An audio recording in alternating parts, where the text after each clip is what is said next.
응? 탭 S10이 아이패드를 이겼다고? 가만히 있자.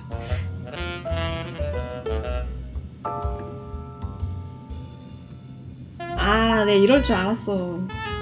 와, 근데 너 선방했다. 응? 견디고 듣다 보면 늘어가는 테크 지식. 오케이.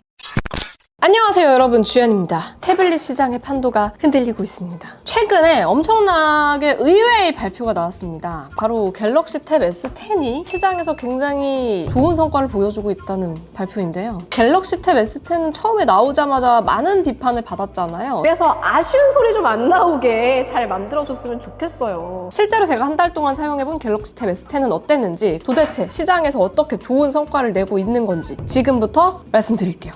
렛츠고! 이전 영상에서도 제가 한번 말씀드리긴 했는데, 일단은 디멘시티 9300 플러스를 넣으면서 칩셋 논란이 있었죠. 그냥 스냅드래곤 대신 디멘시티를 넣었기 때문에 비판을 받은 게 아니라 이 시기가 문제였는데요. 디멘시티 9300 플러스를 넣고 갤럭시 탭 S10을 출시하자마자 며칠 뒤에 디멘시티 9400이 출시된 겁니다. 출시되자마자 구형처럼 돼버린 거죠. 탭 S10을 기다리시던 분들은 실망감이 클 수밖에 없었죠. 거기다가 탭 S9 때는 기본 모델, 플러스 모델, 울트라 모델 이렇게 사이즈가 3가지나 있었거든요. 근데 이제는 일반 모델은 없애버리고 플러스랑 울트라 모델만 출시를 했어요. 그러다 보니까 아무래도 갤럭시 탭 S10 시리즈의 시작가 자체가 플러스 모델부터 시작가가 책정이 되면서 전작보다 더 올라갔어요. 그런데 반전의 보고서가 하나 나왔습니다. DSCC라고 해서 세계 시장에서의 디스플레이 출하량을 조사하고 보고하는 기관에서 갤럭시 탭 S10이 아이패드를 앞질러서 시장에서 선전하고 있다라는 보고서를 발표했어요. 우선 DSCC에 따르면 2024년 태블릿 시장은 전년 대비 71% 성장할 것으로 예상하고 있는데요. 항상 이 태블릿 시장의 중심에는 뭐가 있죠?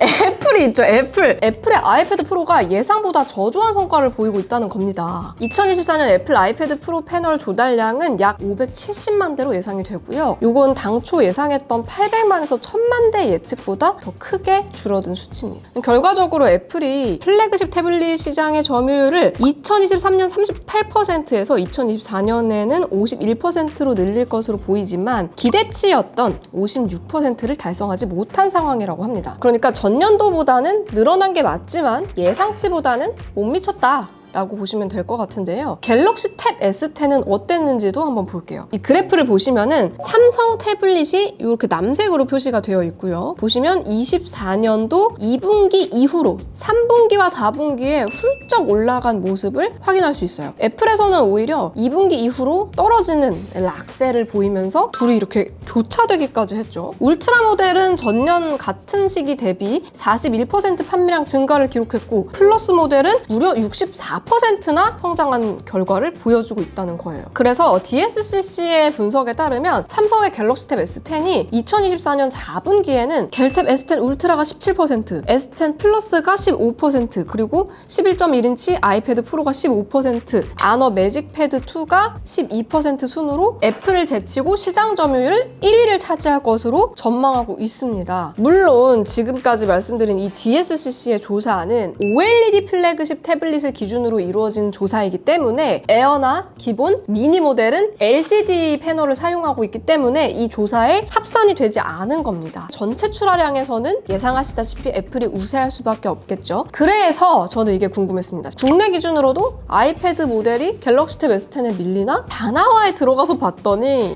역시나 1위는 2024년에 나온 아이패드 에어 11인치 M2 모델이 차지를 했고요. 너무 의외인 게 갤럭시 탭 S10 플러스가 2위를 차지했습니다.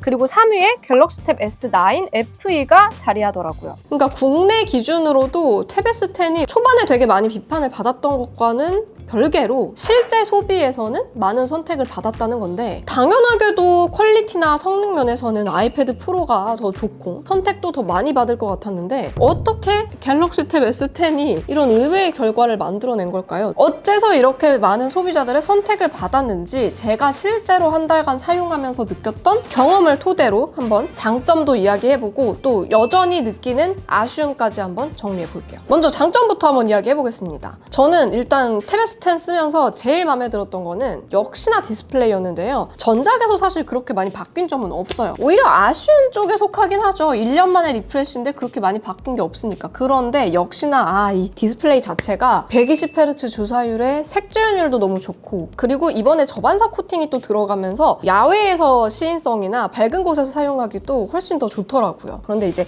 아이패드 프로랑 비교를 하면 기본 최대 밝기가 1000니트거든요. 그래서 밝은 곳에서 보면 확실히 와 진짜 환하다 이런 느낌이 드는데, 플래그십 모델인데 최대 밝기가 650니트지? 라는 아쉬움이 좀 들기는 하더라고요. 그리고 울트라 모델이랑 또 급 차이가 있는 것도 아쉽기도 하고요. 근데 확실히 이게 저반사라는 거는 되게 마음에 들었어요. 제가 처음에 언박싱 했을 때도 이 불빛을 비춰가지고 보여드렸었는데, 제가 최근에 좀 필기를 열심히 하고 싶어가지고 종이 질감 필름을 사가지고 붙여놨다가 이게 아무리 봐도 이상한 거예요. 뭐가 이상하냐면 종이 질감 필름을 붙인 데가 뭔가 더 반사가 많이 되는 것 같더라고요. 그래서 뭐지? 싶어서 이렇게 절반을 잘라가지고 빛 반사를 비교해보자 하고 봤어요. 자, 보세요.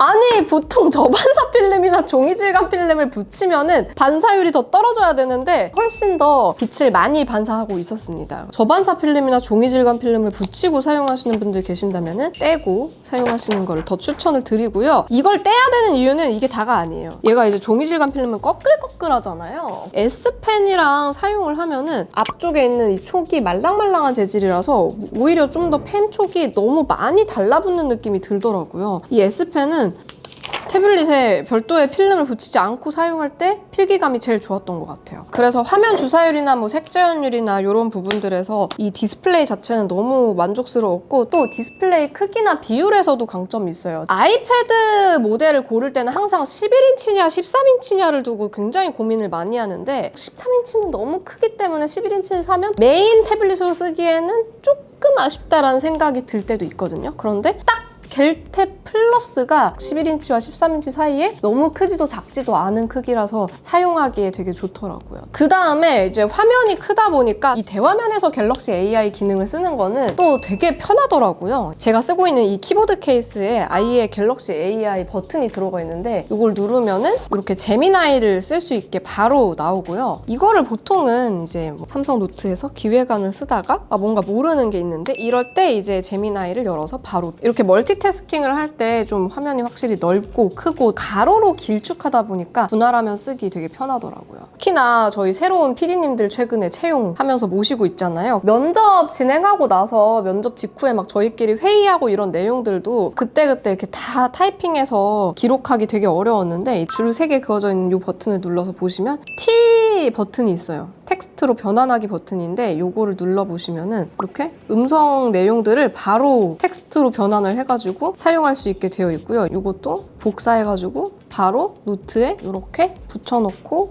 이런 내용들도 요약을 한다거나 이런 것도 바로바로 쓸 수 있거든요. 삼성 노트에서 음성 내용을 바로 텍스트화하고 요약도 하고 활용도가 높은 AI 기능들이 많았어가지고 업무상에 되게 많이 사용을 했던 것 같아요. 그 다음에 전작보다 확실히 좋아진 점 하나가 스피커였는데, 얘는 또 돌비 애트모스 설정이 들어가 있잖아요. 그래서 돌비 애트모스 설정을 켜고 스피커를 사용해 보면은 전작보다 조금 더 웅장한 그런 사운드를 들을 수 있었고, 요거는 저반사 코팅하고 합세해가지고 아무래도 영상 시청하기에 더 좋은 태블릿이 됐다 해서 S10을 영상 시청하시는 분들한테도 더 추천하고 그랬거든요. 그리고 성능도 좀 얘기를 해보자면, 저번에 제가 이제 겔탭 S10 언박싱 해가지고 첫인상 사용기 올렸던 영상에서 댓글에 반응을 보니까 디멘시티 칩셋을 너무 여기저기서 안 좋게 얘기를 하다 보니 전작보다 오히려 안 좋다고 인식하시는 분들도 계시더라고요. 근데 실제로 성능상으로는 전작보다 좋아지긴 했어요. 물론 CPU 싱글 코어에서는 약간 점수가 비슷하게 나오긴 했지만 멀티도 더 좋게 나오고 GPU도 더 좋은 점수를 보여주고 있거든요. 물론 1년 만에 리프레시라고 하기에는 약간 기대보다 못 미치기는 했지만 전작보다 안 좋진 않다. 전작보단 좋다. 성능을 중요하게 여기는 입장에서는 아무래도 아쉬울 수밖에 없는데요. 사실 실사용에서는 그렇게 막 아쉬울 정도는 아니었어요. 제가 이제 태블릿을 가지고 뭘 하느냐가 문제일 것 같은데, 저는 이제 말씀드렸다시피 아시다시피 삼성 노트에서 녹음하고 요거를 요약하고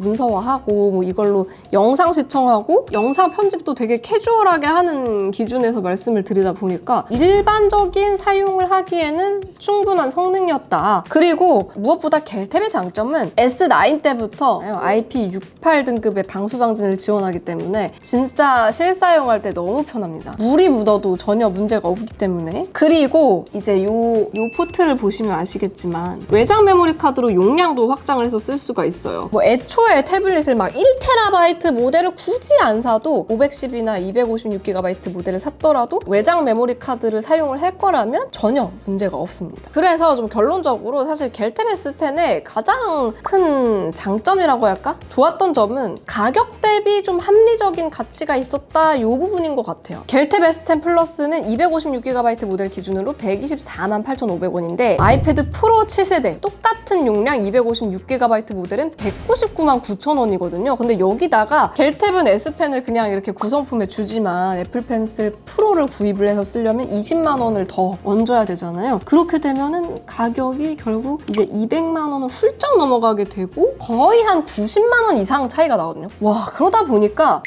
프로는 좀 사기가 좀 어렵다 이렇게 생각이 들 수밖에 없고 에어랑 또 비교를 해보면 아이패드 에어 6세대 256GB 모델은 134만 9천 원이에요. 근데 이것도 이제 애플 펜슬 가격을 더하다 보면은 가격이 뭐 한 30만 원 정도 차이가 나게 되는데 디스플레이 측면에서도 에어는 60Hz까지만 지원을 하고 또 LCD 패널이고 화면 밝기도 더 낮고 동일한 용량을 가지고 비교를 했을 때 가격적으로 괜찮은 것 같은데? 라는 생각이 들더라고요. 하지만 여전히 아쉬운 점도 있습니다. 바로 울트라와 플러스 모델의 급 차이인데요. 같은 겔탭 S10 라인업 중에서도 급 차이가 있는 거예요. 플러스는 650니트, 울트라는 930니트로 좀 사실상 화면 밝기에서의 차이가 있고 따지고 보면 울트라도 930니트면 아이패드 프로에 비해서는 또 어두운 편이거든요. 70니트가 더 어두운데 화면 밝기 부분은 다음번은 더 올렸으면 좋겠다라는 생각이 들고요. 배터리 용량 같은 경우에는 1090mAh인데 이거 딱히 전작에서 달라진 점은 없습니다. 똑같고요. 45W 충전 속도도 똑같습니다. 겔탭 S10이 스펙상으로는 비디오 재생 시간이 최대 16시간 이렇게 돼 있거든요. 근데 제가 실제로 사용했을 때 넷플릭스로 영상을 볼 때 실제 실행 27분 기준으로 5.3%가 달았거든요. 그러니까 1시간 정도 영상을 본다고 치면은